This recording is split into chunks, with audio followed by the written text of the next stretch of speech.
Hi friends, Dini here. In this video, we are going to talk about the third step in our process of making a paper flower wall or planning to make a paper flower backdrop, which is making the layout of the paper flowers or laying out the flowers in the space that is required or was given. This is the step that answers the question, how do you know how many paper flowers you need to make for one backdrop?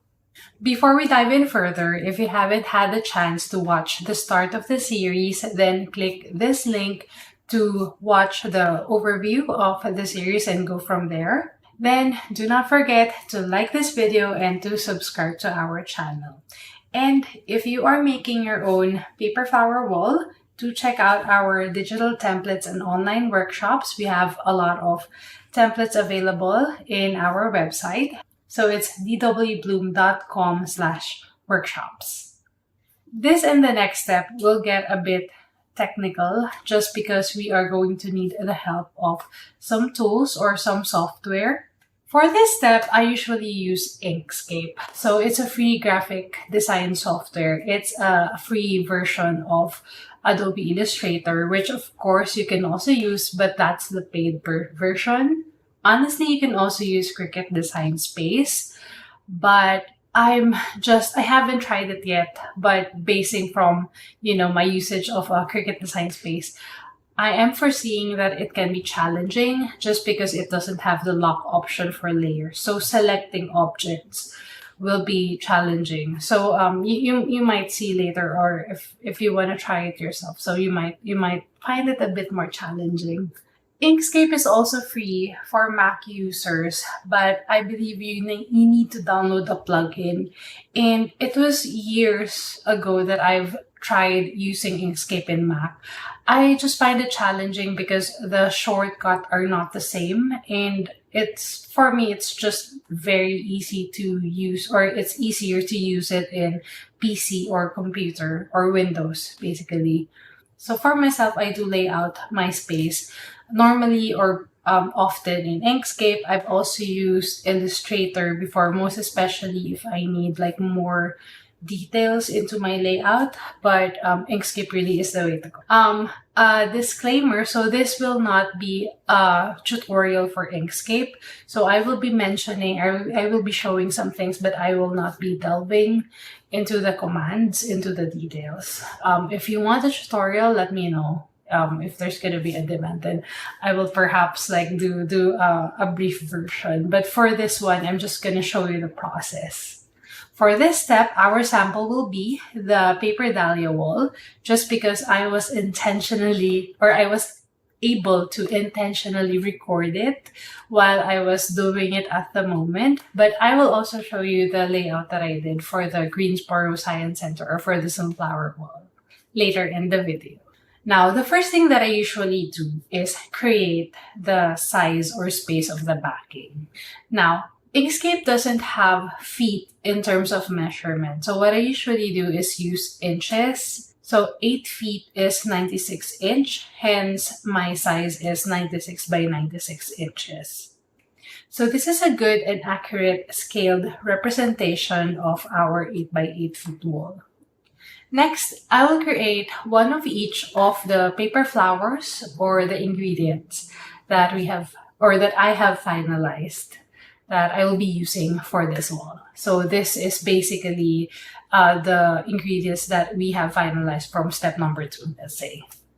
So basically, you will be drawing out the flowers that you have decided to make from step number 2. Easiest symbols or objects to use for the flowers will be circles. I usually size them using their actual size or actual diameter. That's why it's very important to nail the sizes of your flowers in step number 2, because you need to, draw them out in this step. Now, if you're extra, you can actually do 2 things. So you can draw them out, or you can take a picture of your flower, remove the background, and resize them, and then place them on, your graphic software, or for example, in Inkscape. Now, for the Greensboro Science Center wall, I actually used both drawings and images because I just wanted to look extra. So again, during that time when I was still, preparing my proposal, I was still at the beginning of my venture of paper flower walls. That's why I wanted to do extra. That's why I wanted to look good, or for my proposal to look, more realistic or more easy to visualize. But if you're just planning, honestly, circles would do. They'll just look a little bit like balloons, but it's up to you. Again, drawing circles would be the easiest if you just wanted to know how many paper flowers you need to make. Once I've drawn my ingredients out in one side, then I just cover the space with all of the flowers. So it's like I duplicate them and then I just fill out the space.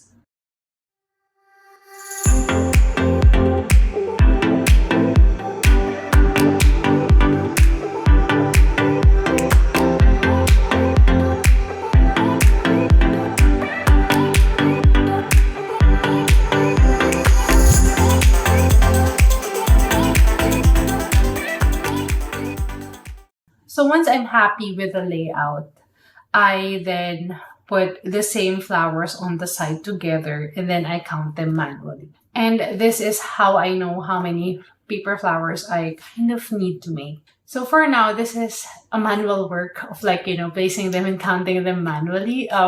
I don't know if soon I can use probably GPT or an AI to do this more efficiently. But for now, this is how I make it, or this is how I do it. So once I've laid them out, I take note of how many paper flowers I need to make per flower, per kind, per size. That's important. So I usually use MS Excel or Microsoft Excel, or even better, the free version, which is Google Sheets, you can also use. And once you're done with that, you now have an idea of the number of flowers you more or less need to make. Now, before we jump into step number 4, so I want to mention that this is not 100% accurate. I would say like 70 to 80%. I do recommend making a few extras, like 1 to 2 more of each flowers, most especially like the filler flowers. So make a lot of those. That's my recommendation. And it will also depend, honestly, on the kind of flowers. Because, for example, this paper flower dahlia wall, so I've followed my layout or my count to a T.